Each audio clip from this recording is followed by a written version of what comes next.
Secretariat లో కొందరు కాంగ్రెస్ నేతల జోక్యం ఎక్కువైంది.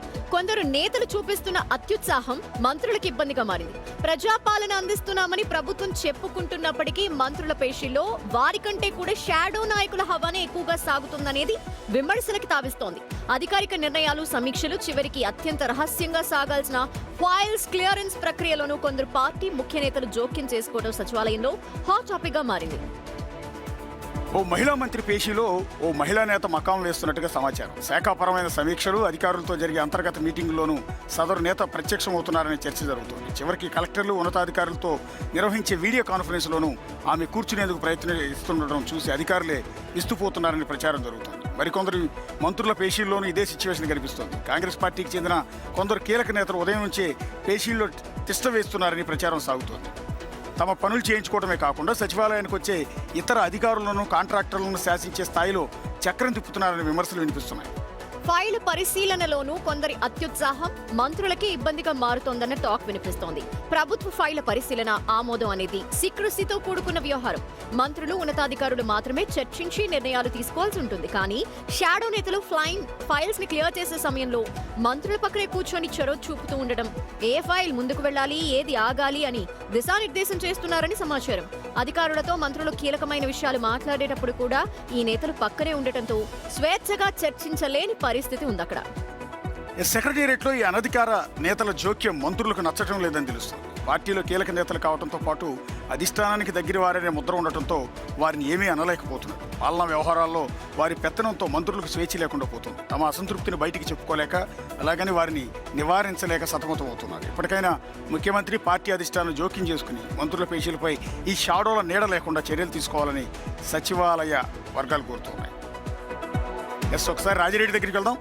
రాజిరెడ్డి, ఏంటి షాడోలు?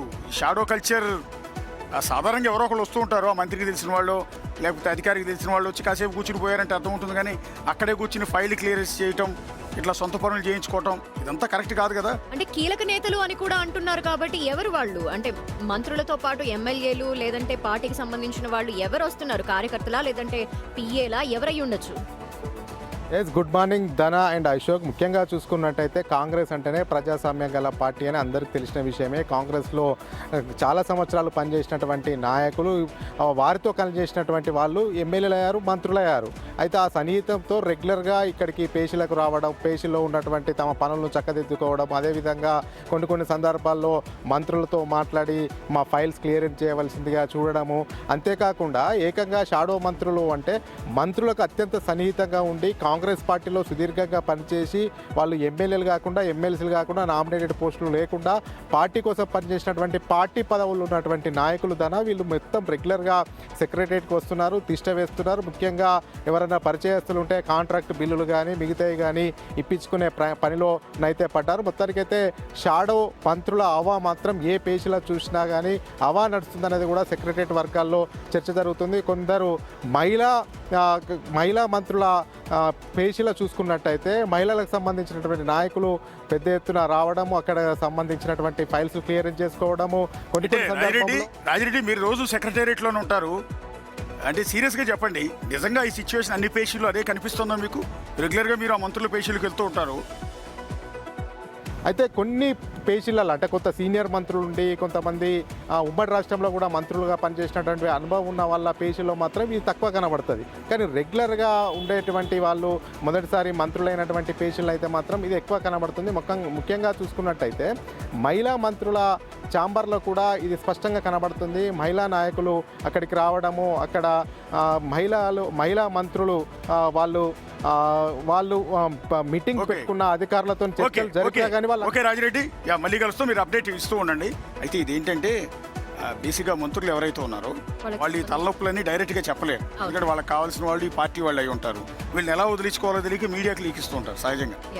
మీరన్నా కాస్త సెక్రటేరియట్ కి ఇంతమంది వస్తున్నారు, వాళ్ళ క్లియరెన్స్ చేసుకుంటున్నారు, ఫైల్స్ ఇవన్నీ జరుగుతున్నప్పుడు అధిష్టానం దృష్టికి ఎందుకు వెళ్ళట్లేదు? ఒకవేళ వెళ్ళాలంటే వీళ్ళు చెప్పాలి కదా, మంత్రులు చెప్పలేరు. ఎందుకంటే పలానా కాంగ్రెస్ లీడర్, పలానా ఎమ్మెల్యే లేదా పలానా వ్యక్తి నా దగ్గరికి రోజు వచ్చి నా పక్కన కూర్చొని చావగొడుతున్నాడు అనేసి ముఖ్యమంత్రికి డైరెక్ట్గా చెప్పలేరు వీళ్ళు. ఎందుకు అంటే అది రకరకాల ప్రాబ్లమ్స్, ఈక్వేషన్స్. అందుకని మీడియా దృష్టిలోకి వెళ్తే మీడియా ద్వారా కాంగ్రెస్ పార్టీ అధిష్టానానికి కావచ్చు, సీఎంకి కావచ్చు తెలిసే అవకాశం ఉంటుంది. ఈ గోలంతా వదిలిస్తారన్న వీళ్ళని ఏమైనా ఉద్దేశంతో కట్టడి చేస్తారేమో. ఎస్, అది ఒక మంచి ఐడియానే. Yeah. సో ఎనీవే చూద్దాం. ఇది ఇవాళ బిగ్ టీవీలో ఈ కథనం టెలికాస్ట్ చేస్తున్నాం. అలాగే బిగ్ టీవీ గ్రూప్కి సంబంధించిన స్వేచ్ఛ పేపర్లో కూడా ఇది బ్యానర్ ఐటమ్ ఉంది. మీరు ఇంకా కావాలంటే స్వేచ్ఛ ఈ పేపర్లో కూడా ఈ ఆర్టికల్ మీరు చదవచ్చు. ఇంకా కావాలంటే దీనికి సంబంధించిన ఇన్ఫో కూడా మీరు ఇవ్వచ్చు. రేపు మళ్ళీ టెలికాస్ట్ చేయడానికి మేము సిద్ధంగా ఉన్నాం.